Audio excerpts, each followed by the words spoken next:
Chapter 1. The phone's ringtone shattered the silence in the room, a metallic sound that cut through the darkness like a blade. It reverberated through the nightstand, the vibrations causing a half-empty glass of water to tremble before the echo faded into stillness. Then a second ring followed, insistent and sharp, slicing through the heavy weight of slumber. Andrew groaned, burying his face into the pillow, hoping the sound would stop. But it didn't. With a resigned sigh, he reached for the device, fingers fumbling in the dimness before finally grasping it. "Yes," he answered, his voice hoarse, thick with the remnants of sleep. "Andrew, are you awake?" Matthew's voice crackled through the receiver, the urgency in his tone cutting through Andrew's grogginess. Andrew pushed himself up on one elbow, squinting at the glowing red digits on his bedside clock. 3:04 a.m. His body protested as he forced himself into wakefulness. "It's 3 in the morning. What do you think?" he muttered, rubbing his face. "Oh, right. Sorry about this." Matthew's voice carried the weight of bad news. "But we've got another one." Andrew exhaled sharply. "Another kidnapping."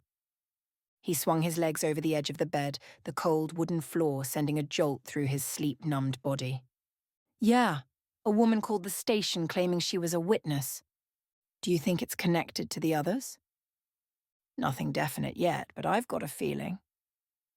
Andrew ran a hand through his dark, sleep-tousled hair, his mind slowly sharpening. "Where?" "35 James Houston House, Crescent Park. It's in the west." "I know where it is," Andrew interrupted, already reaching for the switch to his bedside lamp. The sudden light flooded the room, casting sharp shadows against the walls. "I'll be there in half an hour." He sat on the edge of the bed for a moment, rubbing his temples. The third abduction this week. And still they were no closer to understanding who or what was behind it. The method was perplexing. No signs of forced entry, no disturbances recorded in the surveillance footage. Doors always locked from the inside. The apartments high enough that escape through the windows was improbable, if not impossible. Yet inside, utter chaos.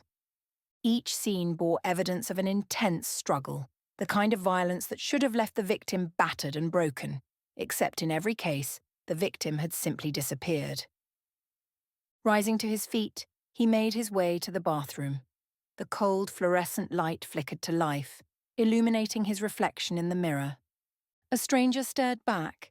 His black hair, unruly from sleep, fell in waves over his forehead, partially hiding the faint white scar of an old cut.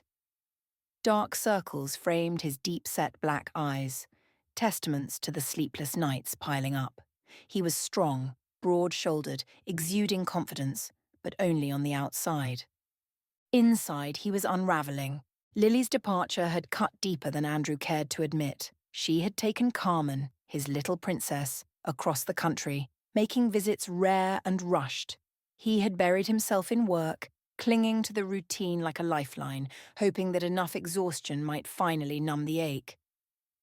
Ironic, really. The job she had always resented, the one she accused him of loving more than his family, was now the only thing keeping him from falling apart. She had never understood. He worked so hard for them, to give them security and stability, a future without fear. And in the end, all he had done was push them away. Now all that remained was an empty apartment, a bed that no longer held warmth, and a stack of case files that refused to give him answers. On the bathroom counter, beside his toothbrush, sat a small framed photo of Carmen at 4, holding a melting popsicle, grinning wide enough to crack his heart open. He hadn't seen her in 3 weeks. Just the occasional phone call, too short and too infrequent. Lily didn't make it easy. The pain of their split settled in his bones, dull and constant. She'd told him he was married to the job. But he wasn't. He had just wanted to protect them. It hadn't been enough. He splashed cold water on his face, inhaling deeply as the icy jolt snapped him back to the present. Focus. He dried off with a towel, jaw tight, then turned and headed into the living room.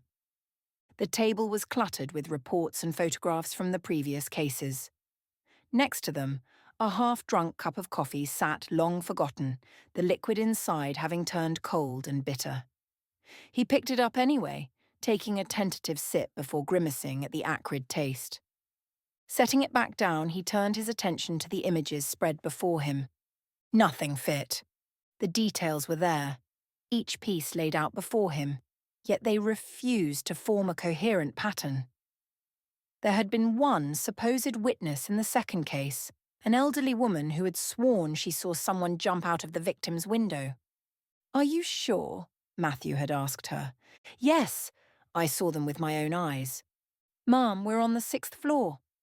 The woman had scoffed. "I'm telling you what I saw. Whether you believe me or not, that's your problem." She had slammed the door in their faces after that. They hadn't pursued her statement further, dismissing it as the product of an overactive imagination. But now, staring at the photos of the most recent crime scene, Andrew felt the same unease creeping back. This apartment had been even more violently trashed than the previous ones.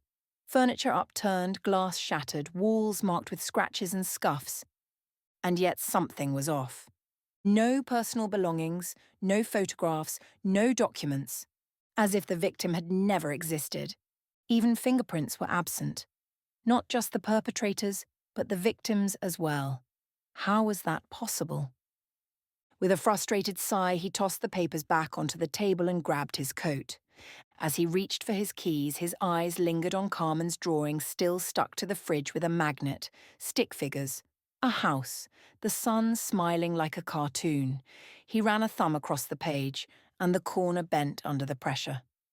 Then he stepped into the night, the door clicking shut behind him like a final punctuation mark. This case was getting weirder by the hour, and he had a feeling he wasn't going to like the answers when he found them.